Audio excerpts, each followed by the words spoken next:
আমার আব্বা আমাকে একটা খারাপ অভ্যাস করাইছে। তখন না দিলে কিন্তু ভ্যালভ্যাল করে কেঁদে দিতাম। আর এখন বুঝতেছি সেটা অনেক বদ অভ্যাস। এই যে দেখছেন মাছ, যে কোনো মাছে আমি না ভেজে খেতে পছন্দ করি। আর এই ভেজে খাওয়ার জন্য যে কোনো ছোটো মাছ বড় মাছ সব মাছকে আমি ভাজা স্টার্ট করে দিই। আমি অবশ্য এই মাছ ভেজে খাওয়াটা আমার পরের প্রজন্মকেও করে ফেলেছি। মানে তারাও ভাজা ছাড়া খেতে পারে না। ওই যে আমি বদ অভ্যাসটা ওদেরকে করিয়েছি, কি আর করা। তো এখন থেকে এই জন্য মাছটা ভেজে নিতে হয়। শুধু গুঁড়া মাছ ছাড়া আমি সব মাছই ভেজে খাই। আসসালামু আলাইকুম, কেমন আছেন সবাই? আশা করি ভালো আছেন।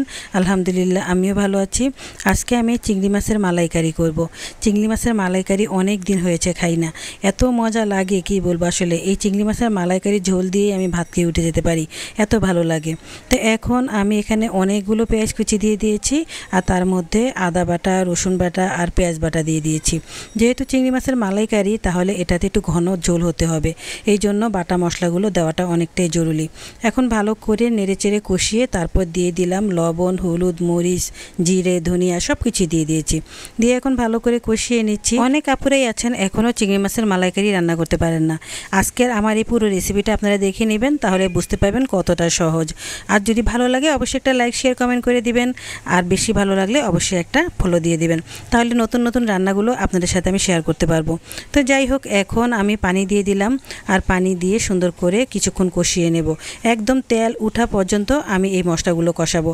আর তারপর দিয়ে দিলাম চিংড়ি মাছগুলো। এখন আমি ভালো করে কষিয়ে নিচ্ছি। এখন অবধি কিন্তু আমি চিংড়ি মাছ ভুনাই করছি, এখনও কিন্তু মালাইকারি পর্যায়ে যাইনি।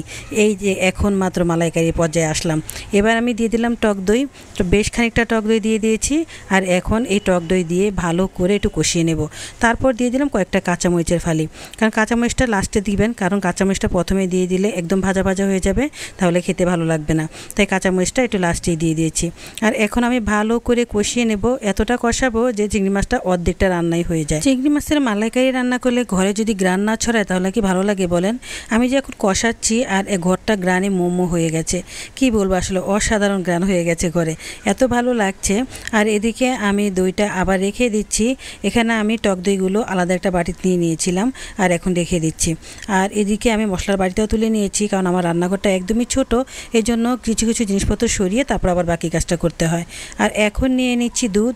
এখানে 2 চামচ পরিমাণ দুধ নিয়েছি, তারপর 1 গ্লাস পানি দিয়ে দিলাম। দিয়ে ভালো করে দুধটা গুলিয়ে নিয়েছি। আমার অবশ্য ঘরে লিকুইড দুধ ছিল না, এই জন্য আমি পাউডার দুধ দিয়ে করেছি। আপনারা চাইলে লিকুইড দুধ দিয়েও করতে পারেন, সেটা আরও ভালো হবে। তো যাই হোক, এই যে কষানো হয়ে গেছে, দেখেন একদম তেল উঠে গেছে। তেল ওঠা পর্যন্ত আমি কষিয়ে নিয়েছি, আর এখানে প্রায় 50% হয়ে গেছে। এখন বাকিটা সামনে মানে দুধ দিলেই হয়ে যাবে। তো এখন দুধটা দিয়ে দেব। আর দুধ দেওয়ার পরে আমি চিংড়ি মাছের মালাইকারিতে 1 ফোঁটা পানিও দেব না। আপনারা যতটুকু পরিমাণ পানি লাগবে অতটুকু পরিমাণ দুধই দিয়ে দিবেন, একটু পানি দিবেন না। পানি দিলে চিংড়ি মাছের মালাইকারিটা খেতে একদমই ভালো লাগবে না। তো আমি সম্পূর্ণটাই দুধ দিয়ে রান্না করছি। তো এখন দুধ দিয়ে দিলাম, তারপর দিয়ে দিলাম একটু করে একটু চিনি। একটু চিনি দিচ্ছি কেন জানেন? কারণ এটা মালাইকারি। মালাইকারি বলতে কি বোঝা যায়? একটু মিষ্টি মিষ্টি ভাব আছে, তাই না কথার ভিতরে? তাই এখানে একটু চিনি দিয়ে দিলাম। আর তারপর দিয়ে দিয়েছি একটু গোলমরিচের গুঁড়ো। গোলমরিচের গুঁড়োটা অপশনাল, যেটা ভালো লাগলে দিবেন, না লাগলে দিবেন না। আমার কাছে একটু ভালো লাগে তাই দিয়েছি। এখন আর আমি বেশি শুকাবো না, সামান্য একটু বলক এনে তারপর ধনেপাতা দিয়ে দিলাম। বাস হয়ে গেল চিংড়ি মাছের মালাইকারি। আজ এ পর্যন্তই, আবার আসবে পরবর্তী একটা রেসিপি নিয়ে। সে পর্যন্ত ভালো থাকবেন। আল্লাহ হাফেজ।